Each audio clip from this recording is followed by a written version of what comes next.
Você já imaginou acordar em 1º de março, a database dos professores, sem a garantia de direitos previstos em lei?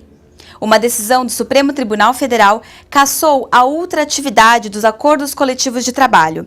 Isso é um assunto sério que merece ser discutido. Para falar sobre o tema, Celso Napolitano recebe Pedro Paulo Manos, diretor da Faculdade de Direito da PUC e ex-ministro do Tribunal Superior do Trabalho, e também Fábio Luiz Pereira, professor, diretor jurídico da FEPESP e diretor do Sindicato dos Professores de Sorocaba.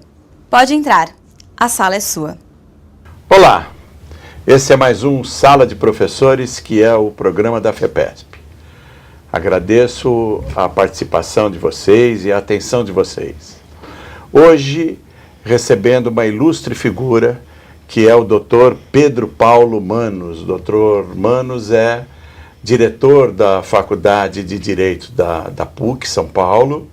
Ele foi desembargador do Tribunal Regional do Trabalho e foi ministro do Tribunal Superior do Trabalho no período de 2007 a 2013.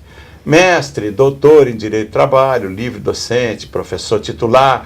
O currículo do Dr. Manos é uma imensidão, né? Basta isso para a gente definir o prazer e a honra que nós temos hoje em receber aqui o Dr. Manos. Olá, Dr. Manos, tudo bem? Olá, Celso, muito obrigado, muito prazer estar aqui. E eu agora só estou com medo do telespectador, porque você fica falando tanto de mim que ele fica esperando mais do que eu sou capaz de dar. Absolutamente, você vai dar muito mais do que se pode imaginar. Está aqui conosco também, neste programa, o professor Fábio Luiz Pereira. O Fábio é diretor do Simples Sorocaba, diretor da FEPESP e professor da rede particular de ensino. Tudo bem, Fábio? Olá, tudo bem? Vamos tentar aqui fazer um bate-bola aqui com o Dr. Manos. Obrigado pela presença. Dr. Manos, o primeiro assunto nós estamos numa conjuntura para o trabalhador que é uma conjuntura não muito favorável. Fora a questão política, econômica, o desemprego, etc., essa conjuntura que nós estamos atravessando, há alguns projetos de lei no Congresso Nacional e algumas decisões que não estão favorecendo a vida do trabalhador. A última foi a liminar concedida pelo ministro Gilmar Mendes do Supremo Tribunal Federal, que anula a súmula 277 do Tribunal Superior do Trabalho. Eu sei que quando essa súmula foi votada, o senhor era ministro do tribunal. Qual é a sua avaliação sobre essa decisão do ministro Gilmar? Bom, a liminar do ministro Gilmar Mendes ainda será submetida ao plenário do Supremo Tribunal Federal. Pela decisão liminar do ministro Gilmar, as ações trabalhistas baseadas no que se chama de ultratividade da norma coletiva devem ser paralisadas. O que é que significa isso em bom português? Significa dizer que uma cláusula de uma convenção coletiva ou de um acordo coletivo adere a cada contrato individual de trabalho dos integrantes daquela categoria. A súmula 277 dizia o contrário, dizia que as cláusulas valiam pelo prazo ajustado. Cessado o prazo de validade da convenção, era preciso uma nova negociação para revigorar, digamos assim, aquele direito. Quando o TST alterou a súmula 277, isto mudou e passou a acontecer o quê? Uma norma coletiva adere ao contrato individual de trabalho. E mesmo que não seja renovada, não há problema, porque aquela cláusula já está, digamos, colada no contrato de trabalho. O ministro Gilmar, na liminar, disse, olha, isso não pode ser assim. É preciso revigorar a regra de que as cláusulas valem apenas pelo prazo ajustado. O efeito prático é esse. Nenhuma ação coletiva, a ação individual de trabalhador contra a empresa pode prosseguir até que o Supremo Tribunal Federal dê a última palavra. E com isso nós retrocedemos à situação anterior à mudança da súmula pelo TST. Fábio, em relação à categoria dos professores e dos auxiliares da administração escolar da rede privada de ensino, como você vê o efeito dessa liminar concedida pelo ministro Gilmar na próxima campanha salarial dessas categorias? Eu acho que essa medida, ela acaba mudando muita coisa. Ela acaba alterando totalmente a estratégia de campanha. Tem que ter um comum acordo para que se chegue num dissídio, num julgamento. Então, a gente está num momento onde a gente não tem a garantia da ultratividade, não temos como ingressar com uma ação, ou que essa ação seja procedente, ela caminhe, né, naturalmente até as instâncias superiores, porque a gente não perdeu o poder de barganha. Então, a gente tem que chegar hoje, numa campanha, na minha visão, com um poder de mobilização muito maior. Então, o nosso trabalho pré-campanha vai impactar muito no resultado da campanha. Quanto mais a categoria tiver imbuída, né, dessa consciência e tiver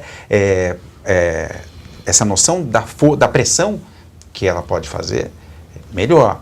Doutor Manos, esse aspecto que o professor Fábio se referiu, a dificuldade de uma negociação coletiva com uma emenda constitucional, a emenda 45, que preconiza o comum acordo das duas partes para ter uma intervenção da Justiça do Trabalho.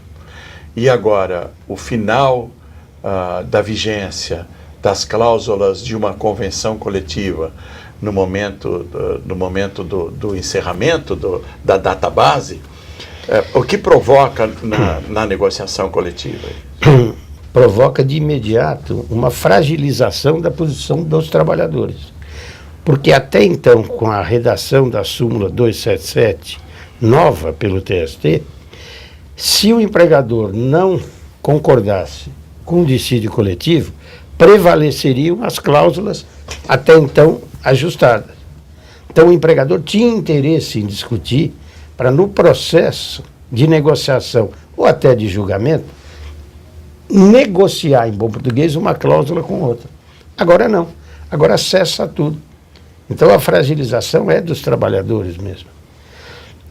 Se pensar numa categoria como professores em São Paulo, que a database é março, a negociação no momento em que a gente precisa mais de mobilização é mais difícil, porque está todo mundo desmobilizado. Nós estamos no período de férias. Então, para essa categoria em especial, é mais complicado. Não é verdade? É uma dificuldade que nós vamos enfrentar. Para esclarecer um pouco mais o nosso amigo que está nos assistindo, a emenda 45, aqui o ministro e o doutor Mano se referiu, preconiza que para haver uma instauração do dissídio coletivo, é necessário que tanto o trabalhador quanto o empregador estejam de acordo. O dissídio coletivo significa entrar com processo para que a Justiça do Trabalho possa decidir. Isso. Bom, mas a própria Constituição diz que um elemento antes, nós podemos lançar mão de um elemento antes, de um estágio antes, que seria a mediação. Como é que o senhor vê a instituição da mediação num conflito coletivo de trabalho, como, por exemplo, a negociação da convenção coletiva? Então, há uma distinção técnica entre mediação e conciliação. O conciliador, ele só aproxima as partes. O mediador vai além. Ele aproxima e sugere soluções para o conflito. Mas em qualquer uma das duas, a solução é dada pelas partes. É diferente da arbitragem, que um terceiro, que não é nem empregado nem empregador, soluciona. A Constituição brasileira, já a anterior à de 88, a de 67, previa a arbitragem nos conflitos coletivos. Então, o processo de trabalho é pioneiro em relação a essa lei de arbitragem, hoje, civil e comercial. Quer dizer, na Justiça do Trabalho sempre se pôde fazer a arbitragem, ou judicial, pelos tribunais, ou extrajudicial. Agora, eu acho muito interessante, Celso, um processo de mediação, ou mesmo de arbitragem extrajudicial, porque as partes podem chamar pessoa ou pessoas que conheçam a realidade da categoria. Essa é a grande virtude da negociação. Diferentemente do tribunal, eu militei 30 anos na justiça, a gente não tem um conhecimento de fato e que às vezes nem o processo nos dá. Então uma negociação direta é sempre mais eficiente. Sindicato de empregados e de empregadores sabem muito bem o peso e a importância de cada cláusula. Então, do ponto de vista do conteúdo, eles estão muito mais habilitados do que os juízes, porque o juiz está limitado ao que está no processo, e nem sempre o processo permite que a gente saiba com interesse o problema. Agora, esse problema das súmulas 277 traz para nós algumas vertentes. Uma, que é a seguinte: mantida a súmula como estava antes da liminar do ministro Gilmar, as negociações coletivas anteriores e posteriores à mudança que o TST fez incorporavam todas as cláusulas. Agora o ministro Gilmar dá a liminar e, concedendo a liminar, ele paralisa esse processo, retroage à situação anterior. Nós temos uma terceira hipótese, que é amanhã uma nova redação da súmula, prevendo que esta nova regra seja daqui para frente, de tal maneira que todos fiquem sabendo de antemão quais as novas regras do jogo. Então eu não vejo aí o abismo, eu vejo um momento importante para quem está envolvido nessa questão, pense numa melhor solução. Essa colocação que o senhor fez, doutor Manos, é interessante, quer dizer, não havia ocorrido ainda e eu não vi nenhuma discussão a esse respeito, né, Fábio? Quer dizer, o que o doutor Manos está propondo é que pode existir uma nova redação do Tribunal Superior, prevendo que haja a incorporação das normas pré-existentes a partir do momento da decisão. Se eu entendi bem o que o senhor está colocando. Isso. Agora, eu queria que você fizesse uma análise sobre essa questão, mas daqui a pouquinho, porque agora chegou a hora do nosso intervalo e nós vamos deixar esse gancho para os nossos amigos que estão nos assistindo aguardarem a conclusão do raciocínio do doutor Manos. Fica por aí, porque a gente volta já já.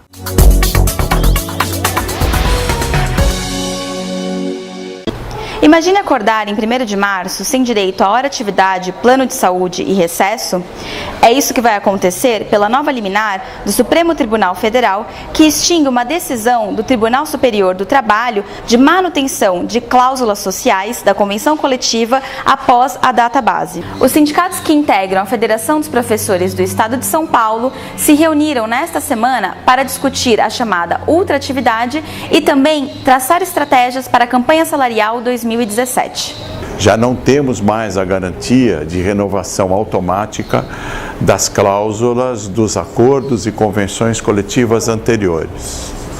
Devemos, em primeiro lugar, lutar pela renovação e depois pensarmos em conquistar novas condições de trabalho que favoreçam os professores. O assessor jurídico Ricardo Gebrim comentou o que muda com a nova decisão do ministro Gilmar Mendes. A situação que nós temos agora é uma situação muito desfavorável aos trabalhadores, porque quando termina o contrato de trabalho, aquelas cláusulas já não têm eficácia até que sejam negociadas outras. Hoje nós precisamos muito mais da categoria, precisamos de um controle muito maior sobre a categoria para que a gente possa, mobilizar e essa mobilização possa pressionar.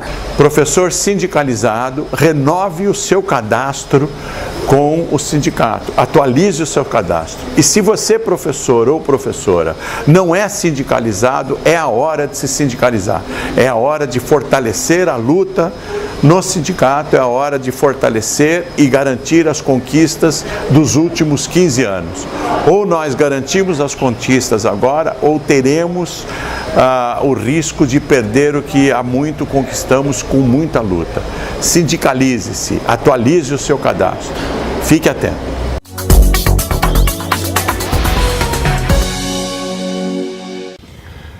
Olá, estamos de volta com mais um Sala de Professores, hoje recebendo o Dr. Pedro Paulo Manos, diretor da Faculdade de Direito da PUC, desembargador do Tribunal Regional do Trabalho e ministro do Tribunal Superior do Trabalho.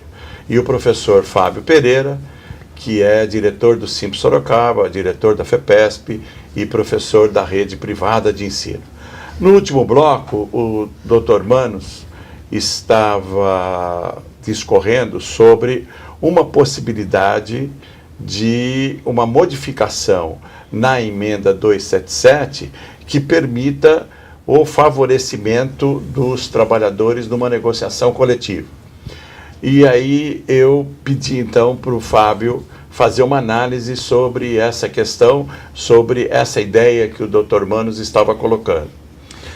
Ao meu ver, pelo que eu entendi que foi colocado, o Dr. Manos vê que existe uma possibilidade de, a partir da próxima negociação, a gente ter aí sim um retorno da ultratividade. Se eu entendi bem, pegando um pouquinho da história, me parece que na história a 277 em algum momento prejudicou, né, a entrada dela em vigor, prejudicou a classe patronal e agora beneficia. Então seria mais ou menos uma forma, um novo reajuste dessa norma. É isso? É exatamente isso. O que dizia a súmula 277 do TST, antes de 2012, que foi quando o TST alterou, era o seguinte: as normas coletivas valem exatamente pelo prazo ajustado. 1 ano, vale por 1 ano. 2 anos, vale por 2 anos. 1 ano e 1 dia depois, não vale. O TST, na semana do TST, que foi a terceira semana, em 2012, mudou a redação e disse: aquilo que foi ajustado numa norma coletiva agrega a todos os contratos de trabalho. Pois bem, isto fez com que as negociações já realizadas passassem a ter esse componente, e você tem razão, em prejuízo de empresas que tinham a certeza de que aquele benefício duraria, por exemplo, 12 meses. É como se a empresa fosse pega de surpresa. Bom, agora, a liminar do ministro Gilmar inverte a situação. E, mal comparando, pega de surpresa os trabalhadores. Você mesmo no primeiro bloco disse, nós íamos para a negociação com as vantagens incorporadas. Agora iremos, trabalhadores, para a negociação sem essas mesmas vantagens. O que é que eu estou sugerindo? Há um terceiro caminho. Qual seja, altera sim a súmula 277, como fez o TST há 4 anos, mas aplica essa alteração ex nunc, daqui para frente. De tal maneira que todo mundo que negociar saiba de antemão que essa negociação vai ser incorporada aos contratos. Por quê? Porque é assim que está escrito lá no artigo 114 da Constituição, quando fala da negociação coletiva, respeitadas as condições mais favoráveis para os trabalhadores. Então, esse momento, como o professor Celso falou, que nós estamos vivendo com a liminar do ministro Gilmar, pode se tornar um momento rico e seguro para trabalhadores e empresários, né, no estímulo à negociação coletiva, no estímulo à solução dos conflitos pelos próprios interessados, com regras claras. Eu acho que seria um caminho, sim, um dos. Eventualmente, nós teremos outros, mas a ideia é essa. Então vamos ver se eu entendi. Professores têm hoje, na sua convenção coletiva de trabalho, professor do ensino superior, tem direito a plano de saúde, tem direito a recesso no final do período letivo, para pegar alguns exemplos só, sim, tem direito à bolsa de estudo para os filhos e tem direito à garantia semestral de salários. Se for demitido durante o semestre, a empresa, a escola deverá pagar até o final, os salários, isso, até o final do semestre. Bom, nessa sua sugestão, para esta negociação, estas cláusulas têm sua vigência e a sua eficácia encerrada em 28 de fevereiro. A partir da próxima negociação coletiva, 1º de março. A partir de 1º de março, se elas forem renovadas, aí elas terão elas aderirão, vamos chamar assim, como o senhor disse, ao contrato de trabalho. Se não forem renovadas, não. Quer dizer, não há garantia de que elas continuarão existindo para o próximo período. Precisam ser negociadas novamente, é isso? Essa é a sua... Nós três sabemos que sempre foi assim, até 2012. Eu tenho que fazer aqui o meia-culpa para o espectador.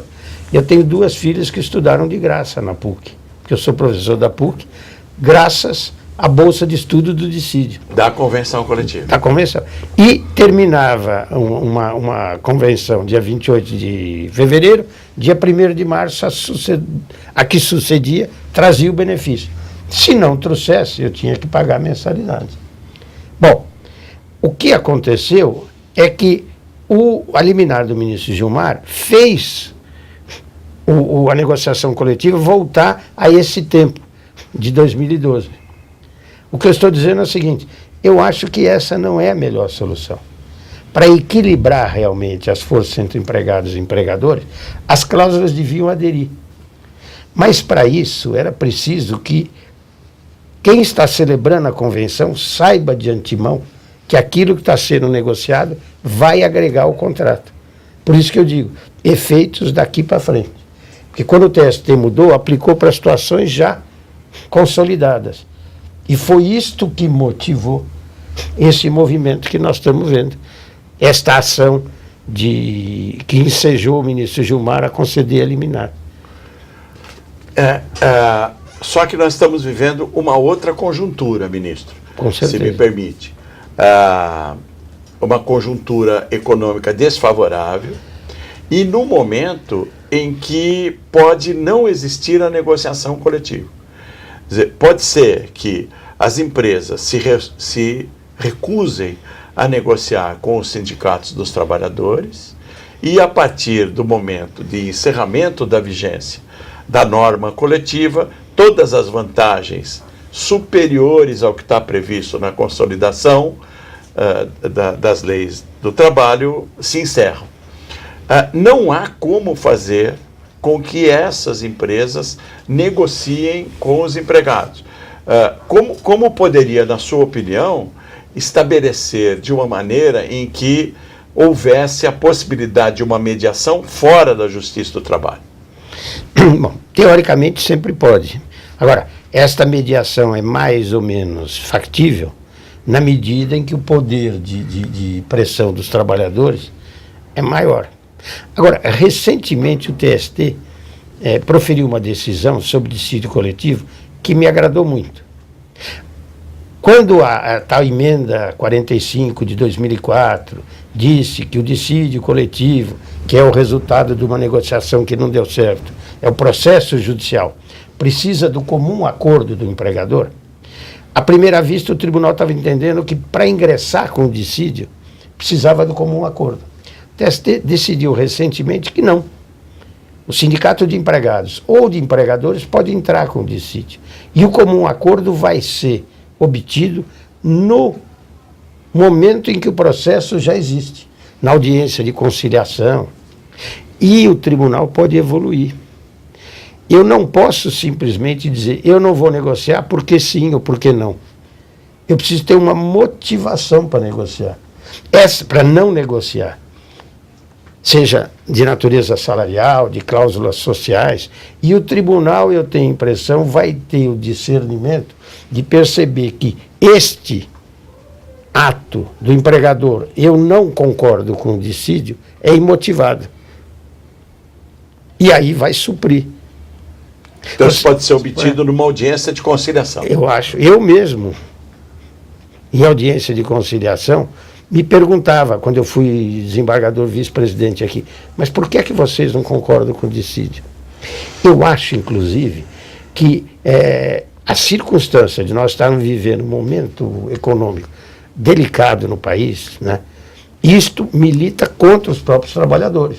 Se até o emprego está em xeque, que dirá a negociação. As empresas também não têm dinheiro, não estão contratando, ao contrário. Tudo isso tem que sensibilizar o Poder Judiciário, a começar do próprio Supremo Tribunal Federal. Qual a projeção que se faz com uma medida dessa natureza, do ponto de vista da economia? Eu tenho a sensação, o Celso e Fábio, que o que nós estamos é esticando a corda muito, empregados e empregadores. Uma hora vai estourar. E nós já sabemos para que lado que o prejuízo é maior. Eu me lembrei de uma coisa hoje, antes de vir para cá. O direito do trabalho surgiu do reconhecimento da sociedade, lá na Inglaterra e na França, de que o Estado tinha que intervir nas relações do trabalho para poder equilibrar a balança entre patrão e empregado. Quando eu fico ouvindo o discurso de que tem que ser o negociado sem o legislado, parece querer voltar ao século XVII, século XVIII. 19. 19? 19. É. Quer dizer, onde é que já se viu um Estado que não interfira minimamente para garantir o equilíbrio? Então, eu não posso conceber que uma decisão judicial coloque a perder um avanço de tantos anos. Quer dizer, vamos restabelecer a situação, sim, mas lembrando que no artigo 1º da Constituição está escrito o seguinte: é princípio da nossa República, né, o valor social do trabalho e da livre iniciativa. Está lá no artigo 1º, inciso 4º da Constituição. Eu não posso, com uma decisão, seja ela do Judiciário, do Executivo ou do Legislativo, desestabilizar as relações patrão-empregado. Afinal de contas, o país existe pelo esforço de empregados e empregadores. Então, eu acho que a gente tem caminhos para chegar. Eu também espero que sim. Eu espero. A sua expectativa é que o tribunal, os próprios tribunais, caminhem no sentido de reequilibrar as forças. Essa é a expectativa do Dr. Manos. É essa mesmo. E o que o Fábio considera isso, agora que nós estamos chegando ao final do programa, o que você acha rapidamente dessa questão? Eu, como uma pessoa otimista por natureza, eu tendo a acreditar no que o Dr. Manos está colocando, porque se não for esse caminho, meu Deus do céu. Infelizmente, o papo está excelente, as conversas estão muito boas e o assunto é de maior interesse de todos os trabalhadores, professores e professoras. Mas nós temos que encerrar, porque o tempo terminou. Eu queria agradecer imensamente a presença do Dr. Manos aqui, que enriqueceu o nosso programa, do companheiro Fábio e principalmente a sua, professor, professora, nossos amigos e amigas que estão nos assistindo. Continue participando, dando a sua opinião no fepesp.org.br e até a próxima vez. Obrigado.